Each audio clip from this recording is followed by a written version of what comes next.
My name is Aaron. This happened 2 months ago, at the end of winter, when I took an overnight bus to visit my brother in rural West Virginia. The plan was simple: bus to the main town, then take a local train from a small station called Ridgeway Halt. My brother was supposed to pick me up from the next stop.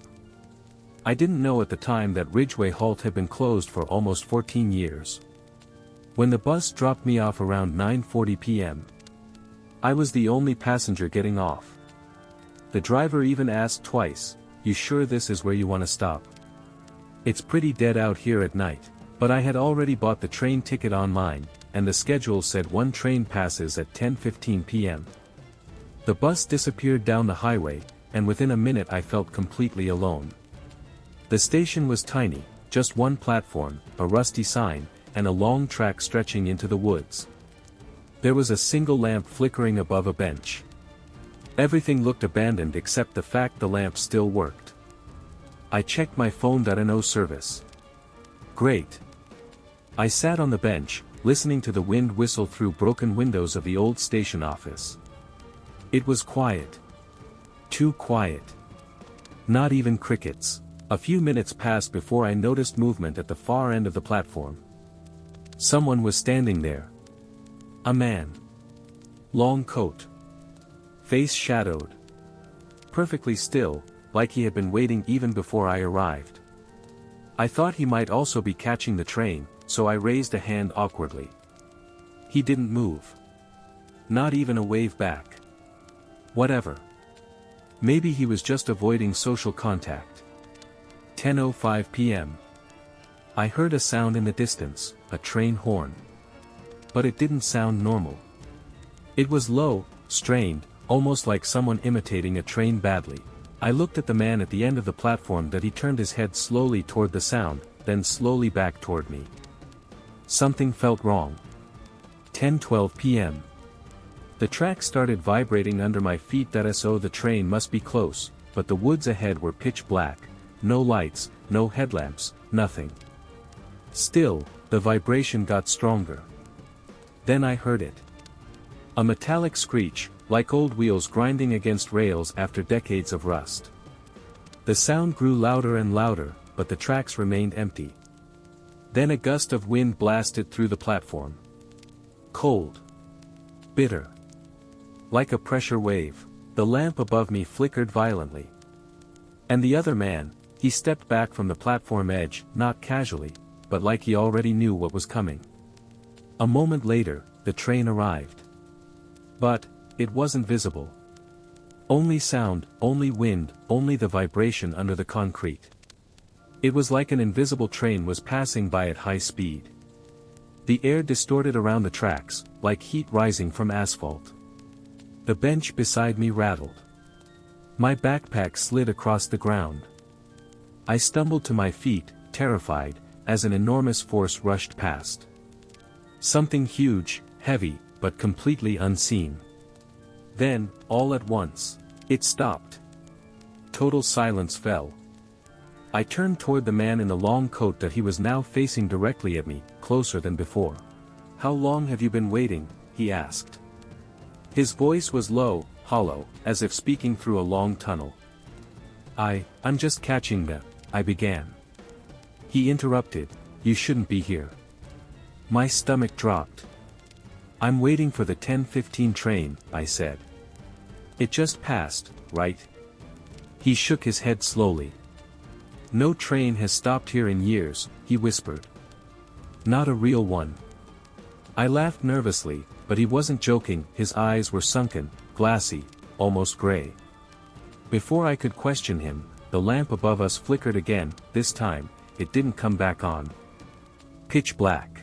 I grabbed my phone flashlight, but it barely illuminated a few inches. The darkness around me felt heavier than night. Somewhere down the tracks, I heard footsteps, not human footsteps, too heavy, rhythmic, like something enormous was walking along the rails on two legs.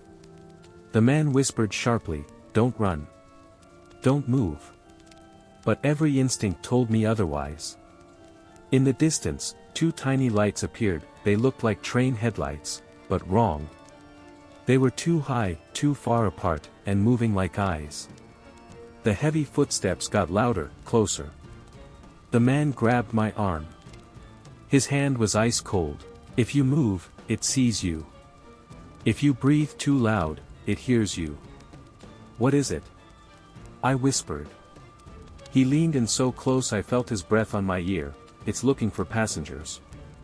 The footsteps stopped. The eyes in the darkness blinked. Then I heard an exhale, deep, mechanical, like an engine trying to breathe. Something stepped onto the platform. The concrete groaned under its weight that I couldn't see its shape, only a towering outline in faint moonlight. The man held my arm tighter.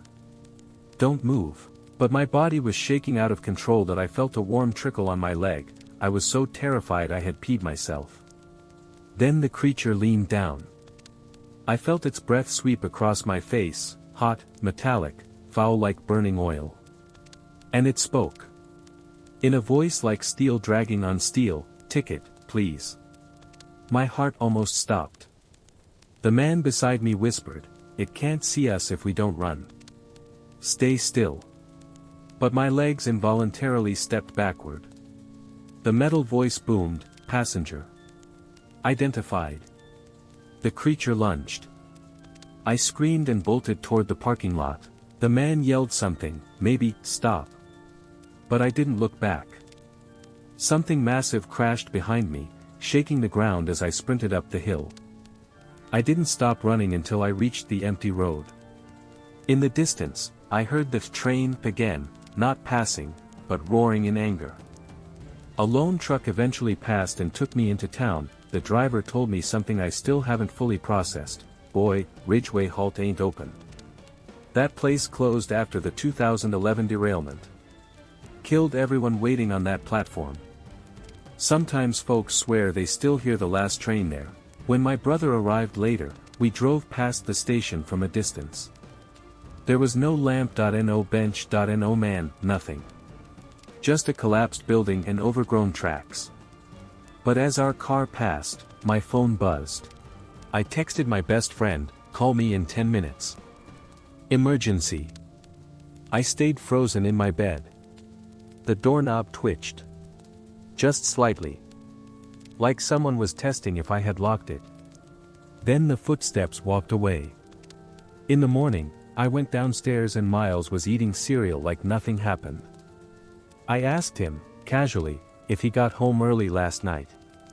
He didn't blink. He said, "No." "Why?" And then he smiled. Too wide. That's when I started planning my exit. For 3 days, I packed little things into my backpack, chargers, clothes, documents. Slowly. Quietly. I didn't want him noticing. On the 4th day, something happened that confirmed everything. I accidentally knocked over a framed photo in the hallway. When I picked it up, the back panel fell off. Inside the frame wasn't a picture. It was a small black lens. A camera. Hidden in a fake photograph. My stomach dropped. I backed up and noticed something even worse. 2 other frames in the hallway were pointed directly at my bedroom door. I didn't sleep at all that night. That I kept imagining the footsteps, the tapping behind the mirror, the feeling of being watched. And then, at around 3 a.m., I heard the hidden door again. Click, slide, footsteps, except this time, the steps didn't stop at my door, they came into my room. I had forgotten to lock it. I lay perfectly still, pretending to be asleep. My heart was hammering so hard I thought he'd hear it. Someone, Miles, stood beside my bed. Breathing softly. Deeply. Like he was smelling the air around me. Then I heard a whisper, not to me. To himself. "Yeah, she's perfect." Every cell in my body went cold. He stood there for what felt like an hour but was probably a minute. Then he walked out. And I heard the hidden door close again. The moment the house went silent, I grabbed my bag, opened the window, and climbed out. I didn't care about the height. I didn't care about anything except getting out alive. I ran 3 blocks barefoot before calling my friend to pick me up. When I finally worked up the courage to tell the police the next day, we went back to the house. Miles was gone. But inside, behind a bookshelf, they found a narrow crawlspace with a mattress, food containers, and a small monitor connected to multiple hidden cameras. He had been living inside the walls. Watching me. Listening to me sleep. Entering my room while I was unconscious. They never found him, not a trace. And last week, 4 years later, I got an email. No subject line, no message, just an attachment. A picture of me. Sleeping. In my new apartment. I don't know how he found me, I don't know how long he's been watching. But I sleep with the lights on now, and every night, I swear I hear tapping, behind the mirror.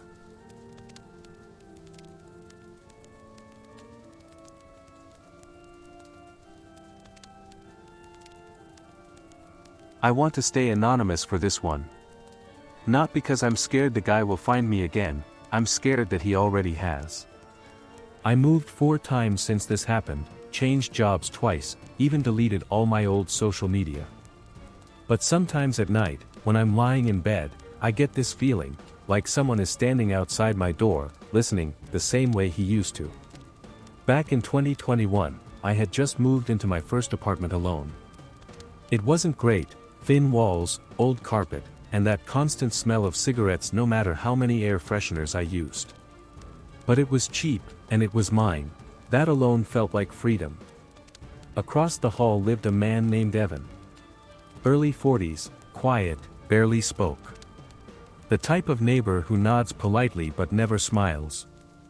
I liked that. I wasn't looking for friends, just privacy. The first time something felt off was about 3 weeks after I moved in. It was around 2 a.m. when I heard footsteps in the hallway. Heavy ones. At first I ignored them, apartment buildings are noisy. But after a minute or two, I realized the footsteps weren't moving. They were pacing, back and forth, directly in front of my door. I thought maybe someone was drunk or lost, but when I looked through the peephole, no one was there. Just an empty hallway. But I swear I could still hear the footsteps. That was the first night I slept with the light on. A few days later, when I got home from work, there was a note slipped under my door.no envelope.no name, just a folded piece of paper with handwriting that looked shaky, uneven. It said, "You walk too quietly. I almost didn't hear you come home." I stared at that note for a long time. It wasn't threatening, just unsettling. Like someone was paying way too much attention to me. I showed my landlord, but he just shrugged and said to ignore it. "People here are weird," he told me. Great advice, right? I tried to brush it off until a week later when a second note showed up. This one said, "You dropped your keys yesterday." I hadn't, and my keys were always clipped to my bag. Whoever wrote that note was watching close enough to think they saw something that never happened. I started noticing other things too. Whenever I opened my door, Evan's door across the hall would click softly. Like he was unlocking it just enough to peek out. Sometimes I'd hear breathing from behind it. Not loud, but close. Close enough that I could picture him standing there with one eye against the crack. One night, I decided to test it. That I opened my door suddenly, without making any noise, and I swear on my life, I saw his door close. Fast. Like he had been standing inches away from it. I told myself I was imagining things. Paranoia from living alone for the first time. But then came the third note. I found it on my kitchen counter, inside my locked apartment. That it said, "You talk in your sleep. I like hearing what you dream about." I dropped the note immediately. My apartment was small, one entrance, one set of windows. There was no way someone got in without me noticing. Unless. I remembered the maintenance guy mentioning an old building-wide vent system that connected some of the apartments. They weren't used anymore, but they hadn't been fully sealed off either. That night I pushed my bed away from the wall and checked behind it.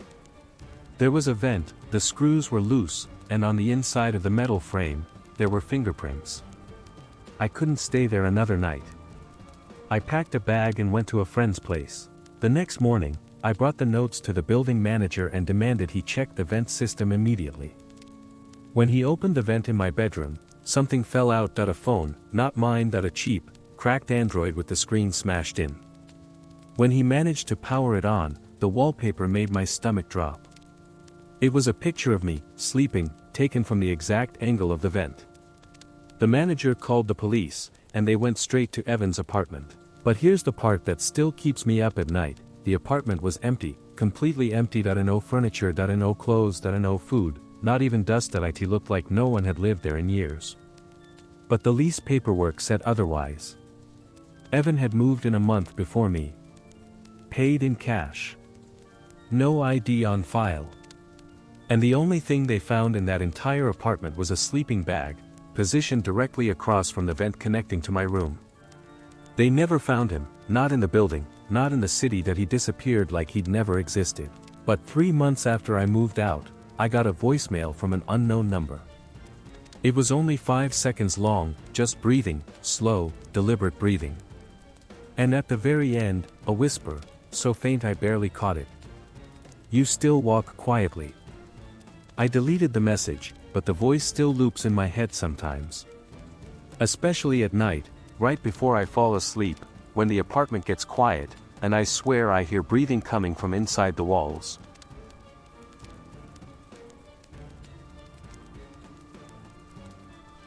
I've never told anyone this story before.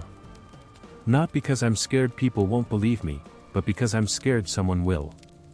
What happened to me wasn't supernatural. It wasn't a ghost or a demon or anything like that. It was a person. A real person, and sometimes that's 1,000 times worse. Back in 2022, I worked night shifts at a small electronics repair shop. The job wasn't complicated: fix cracked screens, replace batteries, occasionally clean out someone's dusty charging port.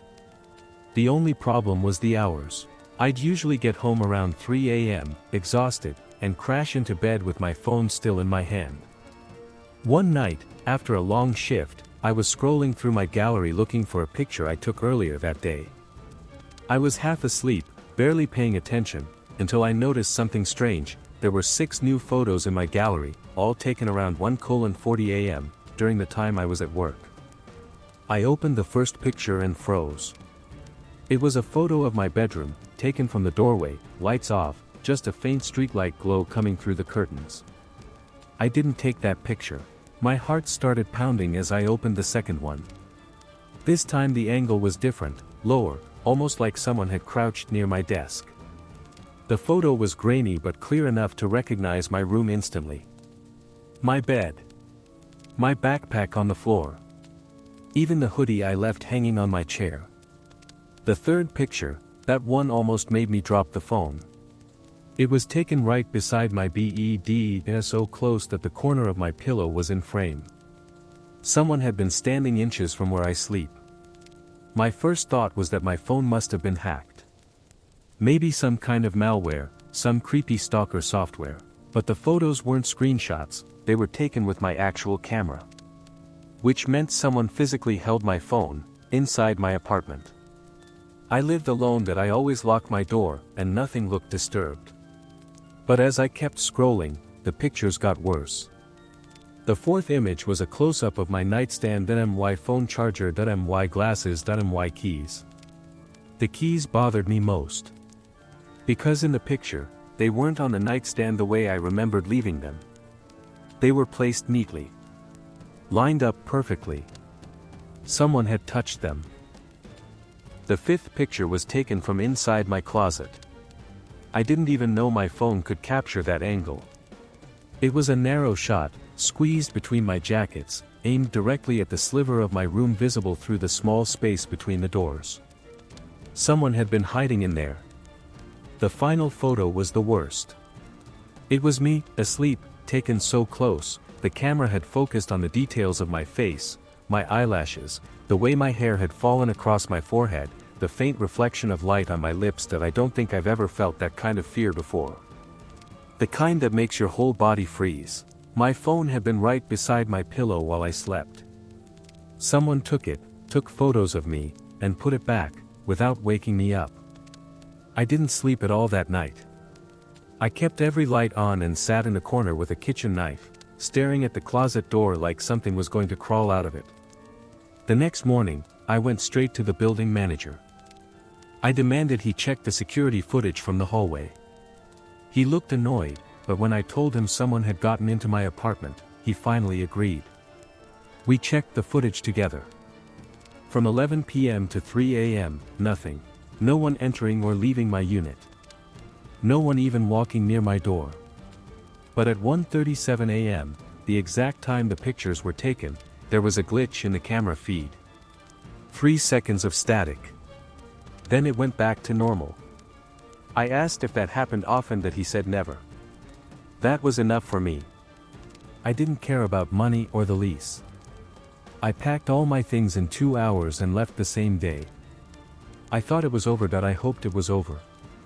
For about 6 months, I didn't notice anything strange. No missing items. No weird noises. No signs of a break-in. Until one night, when I was deleting old pictures to clear storage, I saw something that made every fear rush back instantly. A new folder, hidden deep in my gallery, named Recents 2. Inside were 3 photos, all taken last week. The first picture was the outside of my new building, the second was my apartment door. And the third was me again, sleeping in my new room, taken from the same angle as before. Except this time, whoever took it was close enough that I could see their reflection in my open eye. My eye wasn't fully closed in the picture, that there's a tiny reflection on the surface, that a human face, smiling. I don't know who it is, that I don't know how they keep finding me, and I don't know how they keep getting into every place I live. But tonight, before I started recording this, I got a notification on my phone. New photos added to your gallery. And I'm too scared to open it.